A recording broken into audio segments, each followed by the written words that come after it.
मराठा आंदोलक मनोज जरांगेंनी पुन्हा एकदा आंतरवली सराटीतून उपोषणाची हाक दिली आहे। मनोज जरांगे पाटील आजपासून जालना जिल्ह्यातल्या आंतरवली सराटीत आमरण उपोषण सुरू करणार आहेत। मराठा आरक्षणाच्या प्रलंबित मागण्यांसाठी मनोज जरांगेंचे 10वं उपोषण आहे। सकाळी 10 वाजता मनोज जरांगे आंतरवली सराटीत उपोषणाला बसतील। त्याआधी ते पत्रकार परिषद घेणार आहेत। कायदा सुव्यवस्था आणि नियमांचं पालन करण्यासंबंधी मनोज जरांगे यांना कालच प्रतिबंधात्मक नोटीसही बजावण्यात आली आहे। दरम्यान आज मंत्री राधाकृष्ण विखे पाटील जरांगेंची भेट घेण्याची शक्यता आहे। उपोषणादरम्यान तोडगा न निघाल्यास मुंबईला जाणार असल्याचा इशारा देखील काल मनोज जरांगेंनी दिलाय। हैदराबाद गॅझेटियरनुसार ज्यांना कुणबी प्रमाणपत्र मिळालंय आणि ज्यांचे अर्ज प्रलंबित आहेत अशा सर्वांनी आंदोलनाला यावं अशी हाक जरांगेंनी दिली आहे। दरम्यान आंदोलनातील मागण्या मान्य न झाल्यास मुंबईत येऊन थेट वर्षा बंगल्यावर आंदोलन करण्याचा इशारा जरांगेंनी दिलाय। त्यामुळे सरकार जरांगेंना थोपवण्यात यशस्वी होतं की जरांगेंचा निर्धार कायम राहतो हे पाहणं महत्त्वाचं असेल।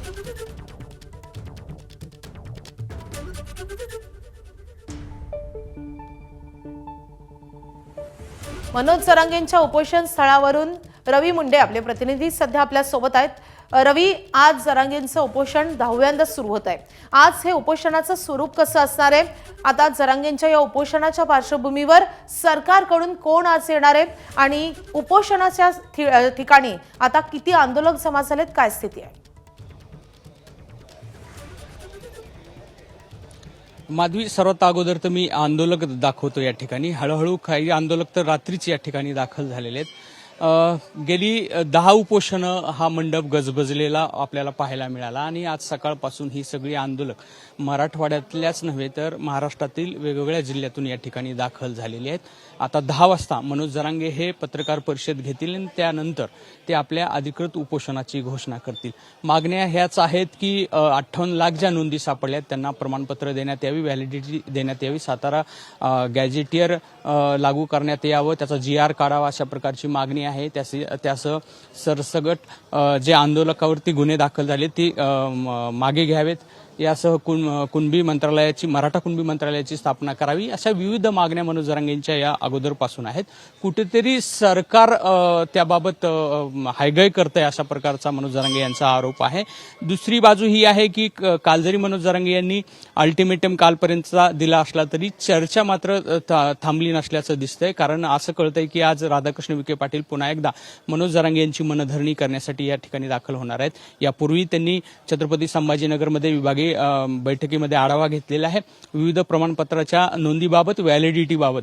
त्यामुळे कुठेतरी सरकार मनोज जरांगेंच्या या ज्या मागण्या आहेत त्याची पूर्तता करण्याच्या मागे आहे। आणि अर्थात मनोज जरांगे यांनी यापूर्वी इशारा दिलेला आहे की या आंदोलनादरम्यान सरकार जर आपल्या मागण्या पूर्ण करत नसेल तर आपण इथून पुढचं 6 टप्प्यामध्ये मुंबईमध्ये आंदोलन करू आणि थेट वर्षा बंगल्यावरती जाऊ, अशा प्रकारचं मनोज जरांगे यांनी आवाहन केलेलं आहे। गेल्या 2 दिवसापासून मनोज जरांगे यांनी मराठा समाजातील सर्व आंदोलकांना आंतरवली सराटीमध्ये येण्याचं आवाहन केलेलं आहे आणि हळूहळू हा मंडप पुन्हा एकदा गजबजू लागलेला आहे। वेगवेगळ्या ठिकाणाहून आंदोलक या ठिकाणी दाखल झालेले आहेत।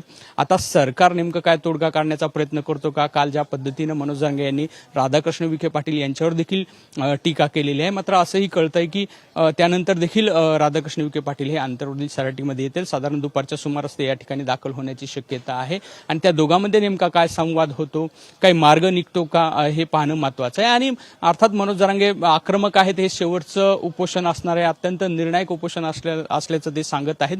त्यामुळे कुठेतरी त्यांची भूमिका या ठिकाणी आक्रमक आहे। त्यामुळे सरकारपुढे मोठं आव्हान असणार आहे यावेळी त्यांना समजावण्याचं। माधवी, रवी, तुमच्या आजूबाजूला आपण पाहतोय आंदोलक जमा व्हायला सुरुवात झालेली आहे।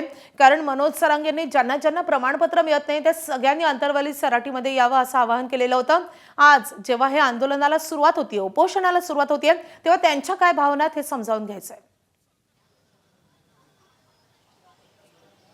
नक्कीच, आपल्याबरोबर ही वेगवेगळ्या भागातून आलेले सगळी आंदोलक मंडळी आहेत। दादा, मला सांगा, तुम्ही नेमकं कुठून आलेले आहेत? छत्रपती संभाजीनगर जिल्ह्यामध्ये खुलताबाद तालुक्यातून तालुका गाव आहे गादाना, आमचं मूळ गाव।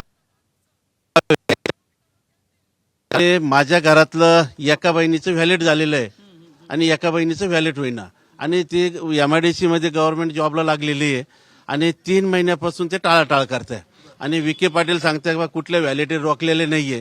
माझ्या छत्रपती संभाजीनगर मधल्या समाज कल्याणचं एक ताजं उदाहरण आहे का तिथल्या अधिकाऱ्यावर माझ्या तर कारवाई व्हायला पाहिजे। मी व्हॅलेट वेरिंगला 3 वेरिंगला गेलो, एका वेरिंगला पाहून तिचं नवऱ्याला पाठवलं. तर वेरिंग झाल्यानंतर ते एक जण खाली आला त्याच्या पाठीमागं.